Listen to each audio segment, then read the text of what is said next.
Çok uzaksan sənə çatsam da xəyalən çataram. Çok uzaksan sənə çatsam da xəyalən çataram. Bu xəyallarla da bitdikcən ömür baş qataram. Unudub hər şey birdən gecə gündüz yataram. Görə bilsəydim əgər bir dəfə rüyada səni, görə bilsəydim əgər bir dəfə rüyada səni. Yenə eşqində mi gəlmiş salıram yada səni. Bir ürəyi var gəzir hər gün qoca dünyada səni. Yenə eşqində mi gəlmiş salıram yada səni. Bir ürəyi var gəzir hər gün qoca dünyada səni.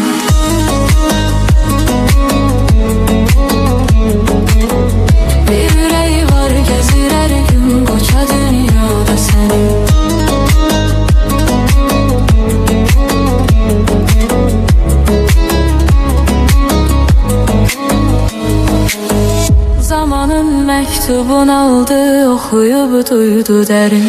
Zamanın məktubun aldı, oxuyub duydu dərin.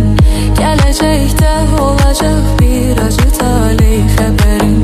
Və bizə həsr elədi dahi füzulli əsərin. Leyla məni təmsil eylədi, Məcnun da səni. Leyla məni təmsil eylədi, Məcnun da səni.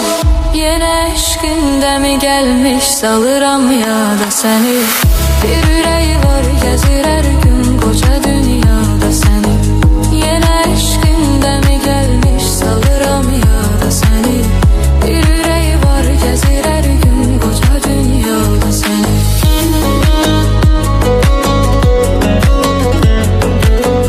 Bir ürəyi var gəzir hər gün qoca dünyada səni.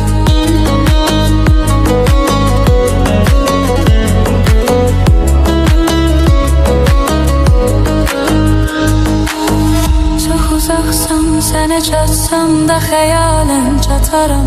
Çox uzaqsan sənə çatsam da xəyalən çataram.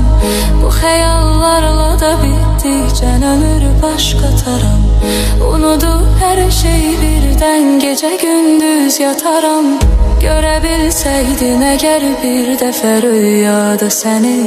Görə bilsəydim əgər bir dəfə rüyada səni. Yenə eşqində mi gəlmiş salıram yada səni. Bir ürəyi var gəzir hər gün qoca dünyada səni.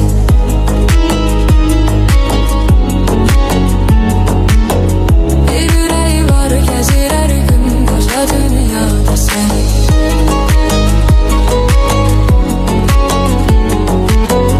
Unudub hər şey birdən gecə gündüz yataram.